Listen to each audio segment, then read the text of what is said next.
Assalamualaikum warahmatullahi wabarakatuh. Sahabat-sahabat manajer, hari ini saya ingin memberikan review post training sesi yang pertama. Tujuannya adalah bagaimana untuk Anda mengingat kembali apa yang kita diskusikan minggu yang lalu di sesi yang pertama, yaitu kita membicarakan masalah syarat menjadi manajer yang sukses. Kali ini kita coba memotret syarat menjadi manajer yang sukses.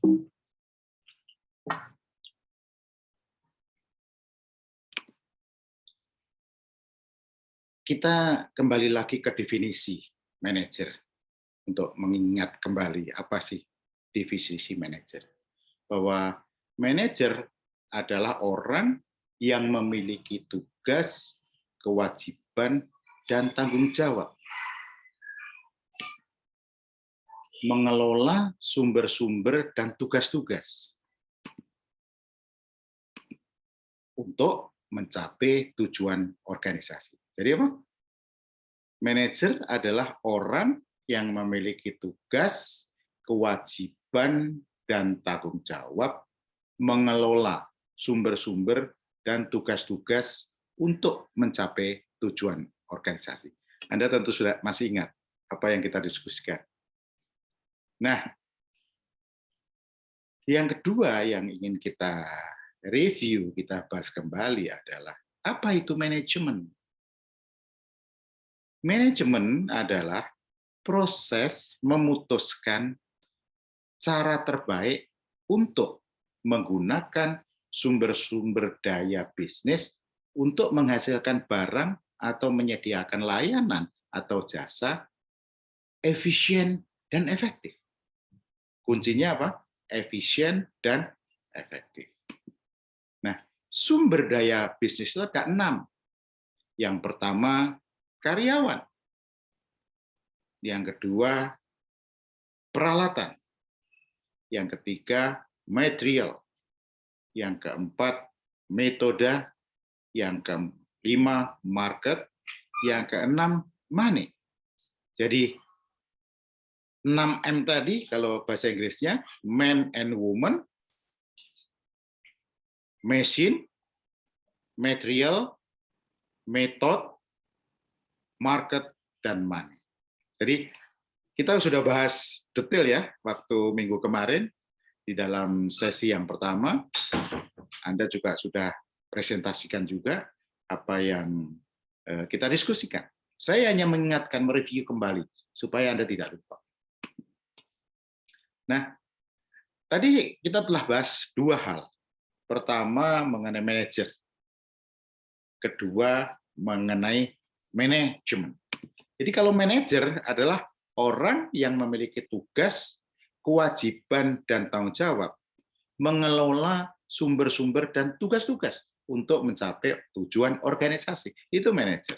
Sedangkan manajemen adalah proses memutuskan cara terbaik untuk menggunakan sumber daya bisnis untuk menghasilkan barang atau menyediakan layanan jasa yang efisien dan efektif. Sumbernya 6M tadi. Kita ulang gitu. Man and woman, machine, material, method, money. Jadi Anda harus kelola itu yang 6. Akan tetapi, wahai saudaraku, 70-80%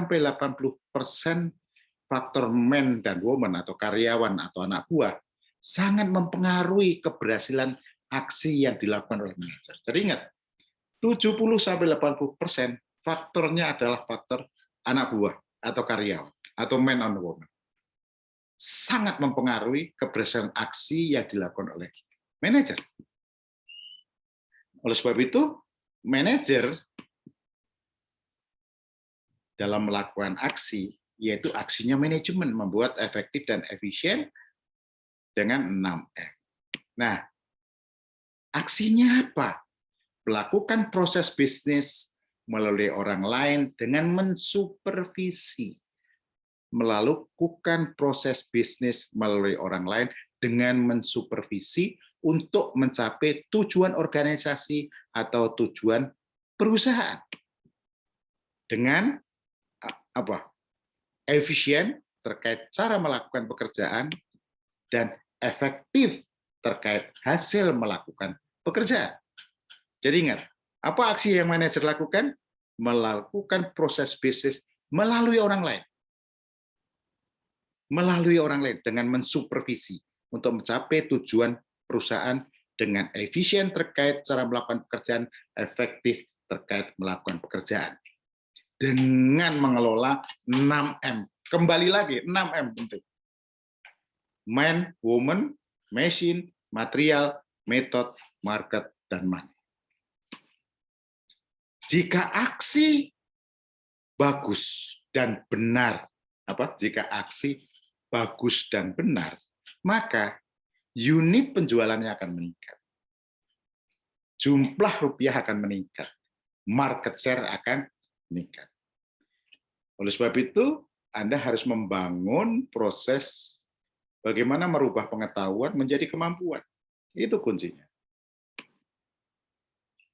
Ingat, kenapa kita harus merubah pengetahuan kemampuan? Karena 70-80% faktor anak buah, karyawan, man and work sangat mempengaruhi keberhasilan aksi yang dilakukan oleh manajer. Khairul Tanjung yang punya Trans TV, dia mengatakan, kalau Anda semua akan dapat berdiri di sini menggantikan saya, apabila bekerja keras, pertama bekerja keras, dan dibutuhkan kemampuan entrepreneur dan manajerial. Artinya kemampuan manajerial adalah membangun anak buah dari yang biasa-biasa menjadi luar biasa, hasilnya luar biasa. Artinya apa? Unitnya meningkat, rupiahnya meningkat, market share-nya meningkat. Itu inti dari apa yang dikatakan Khairul Tanjung. Nah, manajer di dalam melakukan aksi adalah mensupervisi. Ingat, bahwa manajer di dalam melakukan aksi adalah mensupervisi untuk unit penjualannya meningkat, untuk jumlah rupiah meningkat, untuk market share yang meningkat. Nah, ingat 70-80 faktor anak buah yang harus dikerjakan. Artinya apa? Harus dibangun proses pengetahuan menjadi kemampuan. Karena 70-80% faktor man and woman, karyawan anak buah, sangat mempengaruhi keberhasilan aksi yang dilakukan oleh manajer. Jadi Anda harus mampu membangun proses pengetahuan menjadi kemampuan anak buah Anda. Artinya harus mampu menciptakan, meng-create anak buah yang biasa-biasa menjadi luar biasa, hasilnya luar biasa. Ingat ini, karena 70-80% faktor man and woman di dalam keberhasilan aksi. Harus mampu menciptakan anak buah yang biasa-biasa saja menjadi anak buah yang luar biasa, hasilnya luar biasa. Itu konsep yang dengan merubah proses pengetahuan menjadi kemampuan. Nah, di dalam review post-training ini, saya ingin sedikit menyampaikan yang agak fundamental, bahwa di dalam melakukan aksi, itu harus membuat kemajuan di dalam bisnis. Setiap apa yang Anda lakukan itu harus bertujuan membuat kemajuan dalam bisnis di perusahaan Anda. Yang pertama, belajarlah dari kegagalan yang diperbuat. Belajarlah dari kesalahan yang dilakukan. Jangan menyerah kalau belum berhasil, tapi tetap fokus. Fokus meng-create anak buah dari yang biasa-biasa menjadi luar biasa dan hasilnya luar biasa. Itu yang pertama. Yang kedua, bisa menunjukkan dan membuktikan bahwa yang dilakukan adalah untuk menciptakan anak buah yang biasa-biasa saja menjadi luar biasa, hasilnya luar biasa. Itu proses kemajuan di dalam bisnis. Yang ketiga, fokus dan mempunyai mimpi. Apa? Fokus dan mempunyai mimpi. Menciptakan anak buah luar biasa dan hasil luar biasa. Fokus dan mempunyai mimpi, menciptakan anak buah luar biasa, dan hasilnya luar biasa. Itu harus menjadi mimpi, itu harus menjadi fokus Anda. Karena Anda adalah mensupervisi. Kalau anak buah Anda sudah top-top, pekerjaan Anda mudah. Nah, keempat konsepnya. Ini harus Anda pahami dulu, konsep. Konsep di dalam membuat kemajuan dalam bisnis. Pertama, memberdayakan diri sendiri. Anda harus berdayakan. Dari proses pengetahuan, kemampuan manajerial Anda harus top. Yang kedua, harus memberdayakan orang lain, terutama anak buah, supaya kemampuannya dari biasa-biasa menjadi luar biasa, hasilnya luar biasa. Jadi ada 4 itu yang harus dikerjakan dengan baik. Nah, kalau sudah paham itu, sebagai reviewnya diskusi kita minggu yang lalu, pertanyaannya sekarang menjadi begini, siapa manajer yang sukses? Siapa manajer yang sukses? Manajer yang sukses yang mampu menciptakan anak buah biasa-biasa saja menjadi anak buah luar biasa dengan apa? Dengan unit penjualan meningkat, rupiah meningkat, market share meningkat. Jadi itu tugas Anda untuk menjadi manajer sukses adalah mampu menciptakan, meng-create anak buah yang biasa-biasa saja menjadi anak buah luar biasa dengan kenaikan unit penjualan meningkat, rupiah meningkat, market meningkat, artinya luar biasa hasil. Nah, untuk bisa menjadi manajer yang sukses, ini kuncinya. Untuk bisa menjadi manajer yang sukses, bisa menciptakan anak buah luar biasa, Anda harus mampu membuat strategi dan taktik. Nggak mungkin kalau Anda nggak punya kemampuan membuat strategi dan taktik, nggak mungkin Anda bisa menciptakan anak buah yang luar biasa. Strategi dan taktik menjadikan anak buah luar biasa sehingga hasilnya menjadi luar biasa. Itu konsep, itu mimpi, itu fokus. Fokus mimpi. Dengan konsep memberdayakan diri sendiri dulu dan memberdayakan anak buah. Kalau gitu kan luar biasa artinya unitnya meningkat, rupiahnya meningkat, market share-nya meningkat. Wah, insentifnya gede, dicintai bos, dicintai owner perusahaan. Nah, manajer yang sukses mampu membuat strategi taktik apabila pertama, ia memahami tugas. Yang kedua, punya kemampuan memahami peran. Yang ketiga, kemampuan melaksanakan tugas. Jika 3 pilar ini dimiliki, kemampuan memahami tugas, kemampuan memahami peran, dan kemampuan melaksanakan tugas dipahami, ini Anda akan bisa membuat atau menjadikan anak buah dari tidak bisa apa-apa menjadi luar biasa dan hasilnya luar biasa. Tapi belum cukup 3 pilar ini. Pilar ini akan kuat jika dia fondasinya kuat. Nah, fondasinya apa? Pengetahuan manajemen, apa yang harus dikerjakan dan mengapa, keterampilan manajemen, bagaimana mengerjakannya, dan motivasi, kemauan untuk mengerjakan. Jadi harus memiliki 3 fondasi dan 3 pilar untuk menjadi manajer yang sukses. Jadi syarat menjadi manajer yang sukses, syarat menjadi manajer yang sukses adalah mempunyai 3 pilar. Pilar pertama, kemampuan memahami tugas. Pilar yang kedua, kemampuan memahami peran. Pilar yang ketiga, kemampuan melaksanakan tugas. Itu aja belum cukup. Harus fondasinya harus kuat.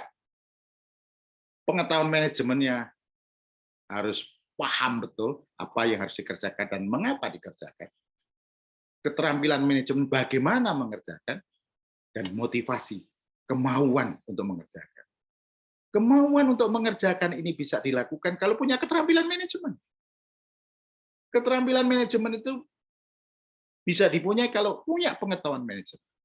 Ini yang menyangga kemampuan memahami tugas, kemampuan memahami peran, dan kemampuan melaksanakan tugas. Nah, kalau kita ringkas, sahabat-sahabat atau saudaraku, syarat menjadi manajer sukses harus mampu membuat strategi dan taktik menciptakan anak buah luar biasa agar bisa bekerja luar biasa, hasil pekerjaan luar biasa. Untuk meningkatkan unit, meningkatkan rupiah, market share-nya meningkat. Nah, manajer tadi melakukan aksi manajemen efektif efisien, melakukan proses bisnis melalui orang lain dengan mensupervisi untuk mencapai tujuan organisasi atau perusahaan dengan efisien terkait cara melakukan pekerjaan dan efektif terkait hasil melakukan pekerjaan. Dengan mengempowerment sumber daya bisnis ada 6, man and woman, machine, material, method, market, money, dan harus membangun pengetahuan merubah menjadi kemampuan. Jika aksi bagus dan benar, maka unit penjualan meningkat, jumlah rupiah meningkat, market share meningkat. Ingat, 70-80% faktor man and woman. Fokus di situ, betul. Yang harus membangun proses pengetahuan, menjadi keterampilan, menjadi pengalaman, dan kalau Anda sukses merubah dari pengetahuan ke kemampuan setiap anak buah Anda, top menjadi manajer. Aksi Anda akan bagus banget, dan sales-nya akan meningkat, rupiah meningkat, market share akan meningkat. Nah, tadi kalau kita bicara manajer kan supervisi. Saya akan kasih gambaran mengenai supervisi. Apa itu supervisi? Supervisi adalah menggerakkan anak buah, anggota tim dalam pekerjaan. Menggerakkan anak buah atau anggota tim dalam pekerjaan. Dengan apa? Memberikan direction dan kontrol terhadap proses pekerjaan dan hasil pekerjaan dengan kepemimpinan yang kuat. Dengan kepemimpinan yang kuat artinya apa? Nggak harus galak, nggak harus bengis. Kepemimpinan yang kuat itu adalah mempengaruhi perilaku. Kepemimpinan yang kuat itu bisa mempengaruhi perilaku seseorang dari tidak produktif menjadi sangat produktif, atau merubah dari yang biasa-biasa menjadi luar biasa dengan hasil yang luar biasa dengan strategi komunikasi yang benar. Ini dibutuhkan strategi komunikasi yang benar untuk mempengaruhi perilaku. Nah, dengan kepemimpinan yang kuat, perilaku komunikasi Anda harus jelas dan terukur. Agar persepsi sama antara Anda dengan anak buah. Agar bisa membangun proses pengetahuan menjadi keterampilan, menjadi pengalaman, dan kemampuan. Bisa dilakukan dengan one-way communication. Kepada orang-orang yang belum mampu, Anda one-way communication. Kepada orang yang sudah punya kemampuan, Anda bisa two-way communication. Perilaku komunikasi satu arah, perilaku otokratik, seperti Kim Jong-un. Pokoknya mau saya begini dan laksanakan, jangan bantah dan jangan tanya. Itu otokratik. Kalau demokratik, seperti Nelson Mandela, bagus banget hasilnya. Apa yang yuk kerjakan? Ya mulai ngomong. Lah, yang itu kok belum berhasil, apa yang yuk kerjakan? Mulai ngomong juga. Artinya kalau bagus kenapa, kalau tidak bagus kenapa? Itu yang dinamakan proses analisis untuk membangun kembali anak buah. Ingat sekali lagi, supervisi adalah menggerakkan anak buah, anggota tim, dengan direction dan kontrol terhadap proses pekerjaan dan hasil pekerjaan dengan kepemimpinan yang kuat. Artinya perilaku Anda harus kuat untuk mempengaruhi perilaku dengan komunikasi yang baik. Kepemimpinan kuat nggak harus galak dan nggak harus bengis. Dengan senyuman bisa menjadi kepemimpinan yang kuat. Kepemimpinan yang kuat itu bisa mempengaruhi perilaku seorang dari tidak produktif menjadi sangat produktif, atau merubah dari yang biasa-biasa menjadi luar biasa dengan hasil yang luar biasa, dengan strategi komunikasi yang benar. Dengan strategi komunikasi bisa otokratik, bisa demokratik. Jadi dalam komunikasi harus jelas dan terukur agar persepsi sama. Saya akan berikan tip 5 tahapan dalam berkomunikasi yang harus dilakukan tertulis jika memberikan instruksi kepada anak buah. Harus dilakukan tertulis untuk remote control manager. Yang pertama, tulis dulu sebelum Anda bertemu anak buah Anda. Objektifnya apa yang jelas terus. Artinya apa? Pesan yang Anda akan capek terhadap anak buah Anda atau terhadap atasan, terhadap teman. Itu apa? Catat. Dan hafalkan sampai hafal mati. Yang kedua, jelas dan terukur aktivitasnya. Tahapan di dalam menyampaikan pesan. Kalau saya ini, terus yang kedua apa, ketiga apa. Jadi runut, terstruktur. Supaya alur pikiran orang itu menangkapnya gampang. Yang ketiga, komunikasi jelas dan terukur. Proses komunikasi kan menciptakan situasi I am okay, you are okay. Karena level yang Anda ajak bicara itu sangat berbeda-beda satu dengan yang lain. Level ini levelnya kelas 6 SD, level ini kelas 1 SMP, level ini kelas 3 SMA dan sebagainya. Sehingga proses komunikasinya harus berbeda-beda, nggak bisa di generalis, harus spesialis. Oleh sebab itu, filosofinya adalah jelas dan terukur. Hukum Newton, aksi sama dengan reaksi. Paham dulu, baru bisa beritahu orang lain. Ahli dulu, baru bisa ngajarin orang lain. Itu konsepnya. Supaya menciptakan I am okay, you are okay. Sehingga apa yang terjadi? Komitmennya jelas dan persepsi yang akan dicapai, tentukan kriteria. Kalau sama itu seperti apa? Kalau berhasil itu kenapa? Kalau gagal itu kenapa? Itu menciptakan prestasi yang sama. Jadi ini salah satu contoh bagaimana mengimplementasi supervisi. Memberikan arahan kepada anak buah harus jelas dan terukur. Tahap pertama, memberikan dan menentukan objektif pekerjaan yang harus dicapai. Secara tertulis, jelas dan terukur. Detail, sangat detail. Tulis. Memberikan job description yang harus dilakukan. Untuk mencapai objek jobnya, job desk-nya seperti apa. Oh ini.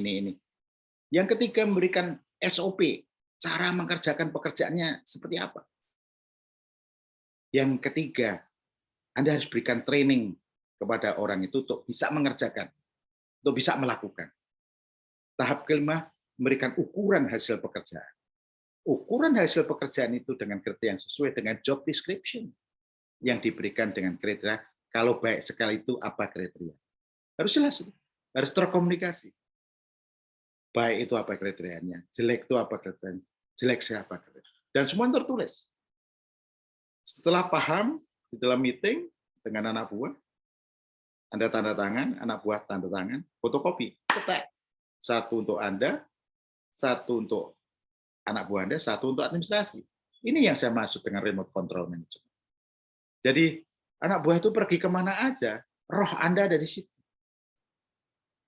Karena telah Anda jelaskan dengan paham, dan ada struktur untuk mengerjakan, ada catatan-catatan yang dia harus kerjakan, yang dia pahami, yang dia mengerti. Karena telah Anda jelaskan dengan baik dan sempurna, dengan komunikasi Anda otokratik maupun demokratik.